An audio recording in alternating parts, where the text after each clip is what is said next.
चांगलीच गाजतं आणि त्याचं नाव आहे क्षेत्रपाल श्रीदेव वेतोबा। या मालिकेतले कलाकार अगदी जीव तोडून मेहनत घेत असत आणि त्यातलाच एक नावाचा कुडाळ तालुक्यातल्या नेरूर गावचे झील निलेश गुरव। आता ते अभिनेते तर असतच पण त्यांका एका विशेषणात माका जोडू घेऊचा नाही आणि असं मी खेका म्हणतोय अगदी तुमका थोड्या वेळातच कळताला। आता मी जास्त बडबड करीत राहू नाही, थेट त्यांच्याकडे जातोय आणि या मालिकेविषयी त्यांच्या व्यक्तिरेखेविषयी आपण जाणून घेतलं। तुमचं स्वागत कोकणसाद लाईव्हच्या खास कार्यक्रमात। नमस्कार आणि नमस्कार। श्रीदेव वेतोबा मालिका इली आपण बघितली, जेव्हापासून त्याचं प्रोमो आउट झालो तेव्हापासून तर ती चर्चेत असतच आणि लोक अगदी वाट बघी होती की केव्हा येतली आणि इल्यापासून तर त्याला भरपूर प्रेम गावता त्या मालिकेचा तुम्ही भाग असत। तर ती मालिका आणि तुमची व्यक्तिरेखा याच्याबद्दल काय सांगशाल? नाही, मी स्वतः खूप भाग्यवान समजतोय की त्या मालिकेचा मी भाग असे। कारण जेव्हा माका समजला की मालिका सन मराठीवर येतं 1-2 महिन्यापूर्वी माका कळलेला आणि जेव्हापासून कळला तेव्हापासून माका असा सतत कुठेतरी मनात वाटत होता की एक छोटोसं रोल का होईना त्याच्यात करूक मिळाजो। मी कामानिमित्त शिरोड्यात जात असताना त्या आरवलीच्या मंदिराच्या समोर रस्त्यावरून जाताना क्षणभर वेतोबाक सांगितलंय पण तुझ्या मालिकेत एक छोटोसं रोल माका मिळू दे। आणि ती काय म्हणतात ते वेतोबा नेहमीच नवसांका पावता हाक एक धावान येता, ती हाक माझी त्यांना ऐकल्यान आणि योगायोगान माझ्या वाट्याक हो खरं तर रोल इलो। कारण एक कॅरेक्टर हो रोल करत होते एक कलाकार, पण त्यांच्या कामानिमित्त त्यांना शक्य नाही झाला आणि नंतर ती भूमिका माझ्या वाट्या गेली। या मालिकेतलं पोलीस पाटील म्हणजे तात्या मणचेकर असं त्याचं नाव असं आणि पोलीस पाटलाची ही भूमिका माझ्या वाट्या गेली। खूप बरा वाटता, सगळे कलाकार सोबत असत आणि सेटवर एक वेगळा आनंद असता आणि त्या आनंदात काम करू अनेक गोष्टी शिकत पुढे जाऊ खूप छान वाटतं। बरोबर। आता तुम्ही आता म्हटलेलं की बरेच कलाकार असतात, सेटवरचो माहोल वेगळा असतो। आपल्या कोकणातलेच कलाकार या मालिकेत असतात, तर त्यांच्याबद्दल काय सांगशाल? नाही, कोकण ही कलाकारांची खाण असा। कारण माझा जेवढा अनुभव असा किंवा अभ्यास असा ते मराठी चित्रपटसृष्टी असू देत, मालिका असू देत किंवा आताचे वेब सिरीज असू देत, हे जवळपास 60-70% लोक हे कोकणातले असत। नाही तर कुठले टेक्निशियन असू देत, आर्ट डिपार्टमेंट असू देत, डिरेक्शन टीम मध्ये असू किंवा कलाकार असू देत, तर कोकणामध्ये बरेच कलाकार असत। आणि ही मालिका आता आपल्या सिंधुदुर्गात सावंतवाडी मळगाव मध्ये शूटिंग होता त्याचा चालू असा आणि मालवणचे काही कलाकार असत, कणकवलीतले काही कलाकार आहेत, कुडाळचे असत, सावंतवाडीतले असत आणि ते खूप उत्तमरित्या काम करतात। म्हणजे छोटासा जरी उदाहरण देवचा झाला ना तर कणकवलीचे भोळा मामांचं जे कॅरेक्टर करतात वाळके काका, तर ते अप्रतिम एवढं काम करतात ना की माका जेवढे लोक भेटतात तेवढे सांगतात ए तुमचं भोळे मामा भारी हा, एक नंबर हा। ह्या ऐकल्यानंतर एक मन भरून येतं किंवा अभिमान वाटतं की आपण कोकणात जन्म गेलो। बरोबर। तसे भरपूर कलाकार असतात, त्यांना संधी मिळणं आता खरं गरजेचं आणि असे मालवणी जे मालिका होत असत तर त्यात त्यांना संधी मिळणं फार गरजेचा। त्या माध्यम एक आपल्या समोर आता तयार होता, पण जेव्हा पोलीस पाटील झाल्यानंतर व्यक्तिरेखा म्हणून तुम्ही दिसाक लागल्यानंतर टीव्ही तुमका जेव्हा प्रतिक्रिया येतात लोकांची ते काय असतात किंवा ते ऐकून तुमका कसं वाटतं? सगळ्यात मोठी प्रतिक्रिया म्हणजे कसा की जेव्हा नेरूर माझा गाव कुडाळ तालुको आणि कुडाळमध्ये येणा जाणा बऱ्याच वेळा असता आणि कुडाळातले बरेच जण बाजारपेठेतले वगैरे ओळखतात किंवा तिकडचे मित्र असतात, ते आता निलेश या नावान कोण हाकच नाही मारणार ए पोलीस पाटील असंच हाक येतं आणि तो हाक कानावर येल्यानंतर खूप बरं वाटतं की आपण जी मेहनत करतो ना ती कुठेतरी प्रेक्षकांपर्यंत पोहोचता आणि त्याचा प्रतिसाद मिळता। तर खूप त्याचा अभिमान असा किंवा आनंद वाटतं त्या गोष्टीचा। आता मी तुमका मगाशी म्हटलेले सुरुवातीकच होती की आमका तुमका एका कुठल्या तरी विशेषणात जोडून घ्यायचं ना, तर तुम्ही लेखनही करतात, दिग्दर्शनही करतात, व्हॉइस ओव्हर देतात, निवेदन करतात, तर या सगळ्या कसा जुळवून आणतात आणि इतक्या सगळ्या टॅलेंट एका व्यक्तीत जरा आमका आश्चर्य वाटतं। नाही काय की मी ज्या भूमीत जन्मा गेले ना ती कलाकारांची भूमी आहे आणि तिथला ग्रामदैवत हा कलेश्वर म्हणजे साक्षात कलेचो ईश्वर आहे। आणि म्हणजे आमच्या गावात फक्त नाट्य क्षेत्रातलेच कलाकार नाहीत तर इतर कलाकार पण असत, म्हणजे छान मूर्तिकार असत। नेरूरचा मांड उत्सव एवढा मोठा होता, ते भव्य दिव्य देखावे सादर करणारे ते कलाकार असत आणि त्या कलेश्वराचा आशीर्वाद घेऊन आणि पूर्वजन्मीचा कदाचित माझी पुण्य आई म्हणून मी त्या गुरव कुटुंबियात जन्म गेलाय आणि त्या कलेश्वराचं पुजारी म्हणून पण माझे वडील पुजारी असत आणि मीही त्या ठिकाणी पूजा अर्चा करतोय. तुम्ही पण आता काम करता? करतो, हो हो. म्हणजे वडिलांच्या जेव्हा गर्दी असता तर त्यावेळी मदतीक आम्ही तिकडे असतो. म्हणजे वडिलांच्या पश्चात आमकाच ती जबाबदारी पुढे सांभाळायची आहे. तर तुमचा प्रश्न होतो व्हॉइस ओव्हर, दिग्दर्शन, त्याचप्रमाणे निवेदन. तर म्हाका अभिमानान सांगायचं वाटतं की आमच्या नेरूर गावात माझी एक संस्था, आमची संस्था असा ओम शिवकृपा कलाक्रीडा मंडळ नेरूर आणि ती जवळजवळ आज 43 वर्ष कार्यरत आहे. म्हणजे माझ्या आजोबांच्या काळात त्याची स्थापना झाली. आजोबा माझे कलाकार होते, नाटकात काम केलेला त्यांनी. माझे काका कलाकार असत, ते नाटकात काम करतात आणि त्यांच्यानंतर ही पुढची पिढी असा जी आम्ही पुढे घेऊन चाललो. तर त्या मंडळाचे संस्कार खूप चांगले असतात आमच्यावर. त्यामुळे पहिला माझा पदार्पण झाला ह्या नाट्य रंगभूमीवर झाला पहिला. आणि विशेष करून माका ही गोष्ट सांगू आवडत की मालवणीमधनं पहिली एकांकिका मालवणीमधनं गेली, जी आम्हीच मुलांनी लिहिली आणि आम्हीच सादर केली. ना ते का लेखक होतो ना दिग्दर्शक होतो, तर आम्हीच ती केली. पहिला नाटक मी जा केलंय ताही मालवणीमध्येच, पाणगो इलो रे बाय इलो, मच्छिंद्र कांबळींचा खूप वसरण नंतर गाजलेला नाटक. त्यानंतर पहिली मालिका केलंय तीही मालवणीच. म्हणजे ती अगदी छोटीशी भूमिका होती, त्याच्यात गाव गाता गजाली होती. त्याच्यानंतर रात्री सगळे चालेमध्ये काही एपिसोड केलाय आणि आता एक चांगलं रोल आणि कंटिन्युटीचा रोल मिळता मग तोही मालवणीच मालिकेतनं मिळता. त्यामुळे मालवणीची आणि माझी खूप जवळची अशी अटॅचमेंट असा. दुसरी गोष्ट निवेदन क्षेत्र तुम्ही म्हणतात ते मंडळाच्या माध्यमातूनच माका संधी मिळत गेले सतत. आणि मंडळाच्या कार्यक्रमाचे उद्घाटन असतील किंवा बक्षीस वितरणाचे समारंभ असतील, त्याचा निवेदनाची जबाबदारी मंडळात माझ्यावर संधी ती उपलब्ध करून दिली. आणि त्याच्यानंतर माकाच एक कॉन्फिडन्स मिळत गेलो की या क्षेत्रात मी हळूहळू पुढे जाऊ शकते.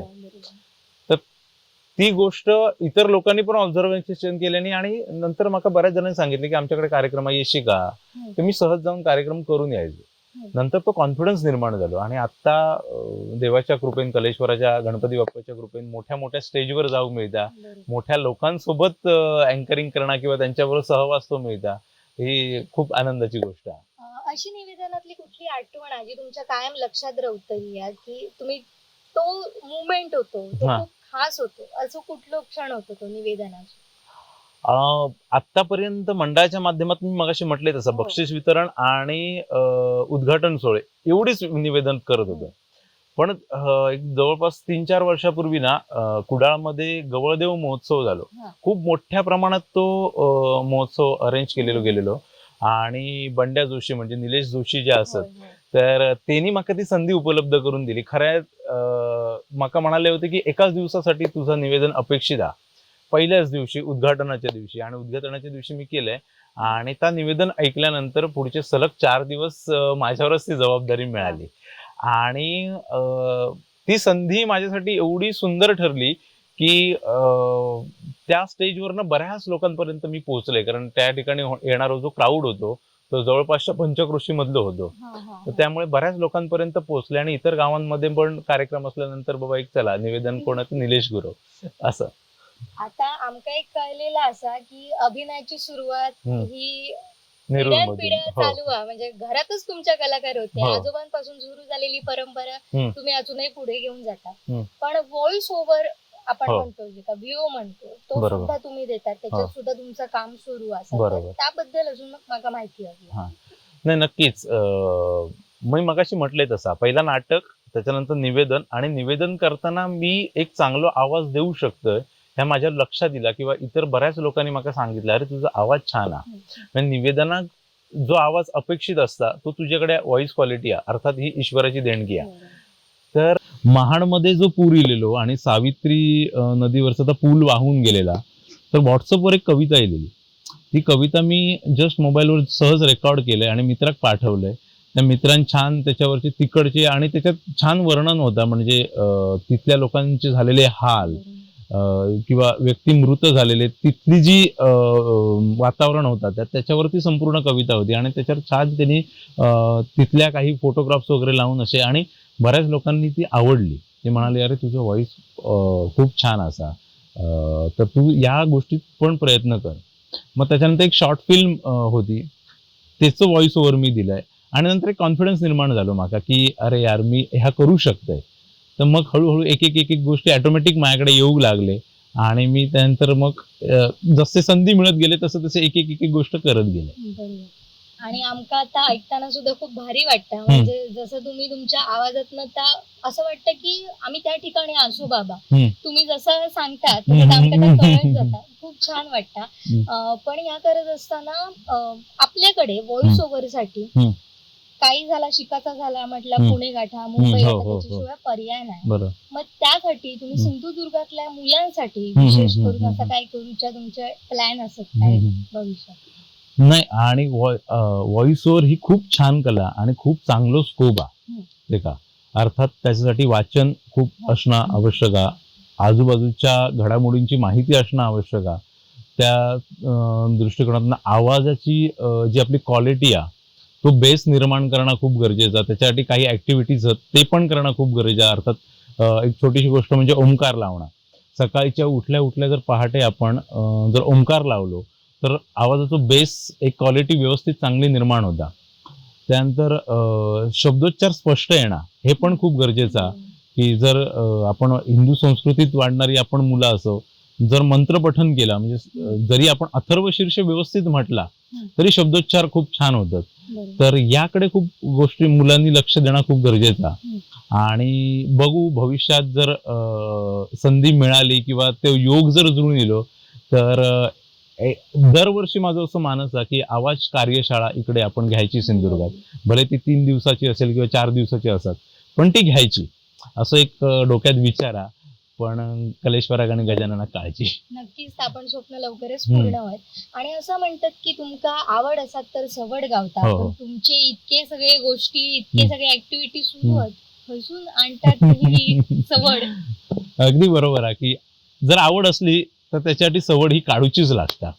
आणि माझा फील्ड असा हा मेडिकल रिप्रेझेंटेटिव्ह, त्यामुळे बऱ्याचदा काय होतं की काम माझं आटोपल्यानंतर ना जो त्याच्यानंतर जो वेळ माका मिळता तो ह्या सगळ्या ऍक्टिव्हिटी मी देते बऱ्याचदा. आणि दुसरी गोष्ट माझी जी फॅमिली आहे ती सगळी फॅमिली पूर्ण सपोर्ट करते या गोष्टी किंवा त्यांना खूप छान वाटतं, आवडता ह्या सगळ्या गोष्टी.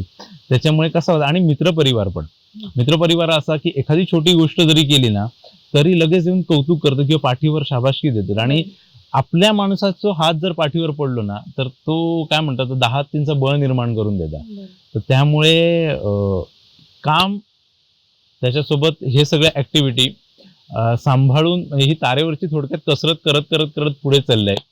पण ह्याच्यासोबत माका पण एक गोष्ट सांगूची आजच्या नवीन पिढीक की कसा होता की बरेच जण असं म्हणतात की नाही एक छोटीशी भूमिका माका मालिकेत मिळाली किंवा आणि कुठेतरी मिळाली का वेब सिरीज मिळाली, शॉर्ट फिल्म मध्ये केलंय की मी ह्याच पूर्ण करिअर करतले. तर कोकणात राहून तर शक्य नाही. जर ह्याच करिअर आपल्याला जर करूचा तर मुंबई पुणे ह्या गाठूकच हव्या. पण इकडे राहून तुम्ही करू शकतात, 101% तुम्ही तर करू शकता. कारण आता कोकणात बऱ्यापैकी चित्रपटसृष्टी येतात किंवा टेलिव्हिजनच्या मालिका येतात, वेब सिरीज येतात. तर त्यामुळे इकडे पण संधी मिळू शकता. पण तुम्ही जो जॉब करतात किंवा जो तुमचा उद्योगधंदा व्यवसाय जो काय असतात तो सांभाळून इकडे वेळ देणं खूप गरजेचं आहे. अतिशय महत्वाचा आहे खरं तुम्ही आता सांगितलं का. पण आता तुम्ही म्हटलेलंच असत की बरेच सिरियल मालिका तर हयच होत. त्यात विशेष करून जर आपण बघितला तर प्रत्येक सिरियल मध्ये प्रत्येक पिक्चरात एकतरी मालवणी बोलणारं असतात. आणि दुसरं म्हणजे आता मालवणी रील येतं ते तुम्ही बघितलं तर भरपूर व्ह्यूअर्स मिळतात. त्याच्यावरच आपले बरेच सुपरस्टार झालेले असतात रील्समुळे वगैरे. तर या बदललेल्या मालवणी ट्रेंड बद्दल तुमका काय वाटतं? खरं तर आपले कृपा असा की मच्छिंद्रनाथ कांबळींची त्यांचं नाव या वयाच वया मालवणी म्हटल्यानंतर. पण या बदललेल्या ट्रेंड बद्दल तुम्ही काय सांगता? नाही, खूप अभिमान आहे या गोष्टीचा की आजच्या घडीत एक छोटस किस्सा सांगतोय मी. आमच्या असोसिएशनच्या माध्यमातून रत्नागिरीमध्ये गेलेलं आहे क्रिकेट टीम घेऊन. आणि तिकडे आपण खेळत होतो आणि तिकडनं मुंबईतनं पण काही संघ इलेले, काही डॉक्टरांचे संघ होते, काही आमच्या युनियनचे पण संघ होते. आणि मी तिकडे कॉमेंट्री करून बसलोय.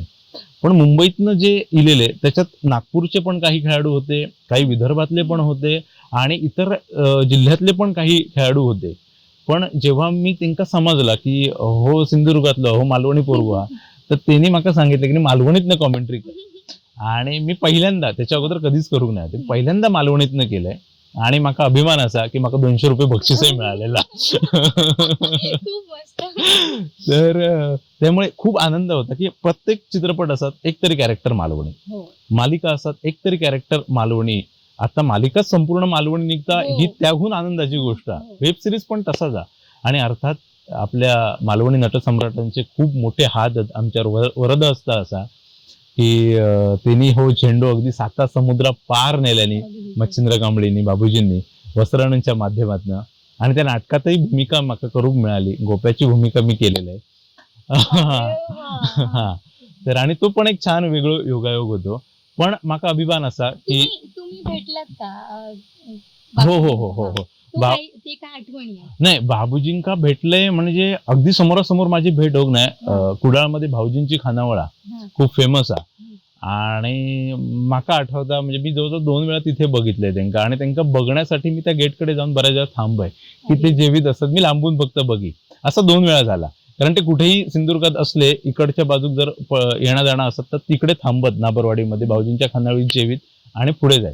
तर मी गेटकडे थांबून 2 वेळा त्यांना ऑब्झर्व केलंय बस. पण असा समोरासमोर बोलणं होऊ नाही किंवा ऑन स्टेज पण कधी बघूक त्यांना मिळाक नाही. अर्थात लाईव्ह बघूक नाही टीव्हीच्या माध्यमातून बघितले.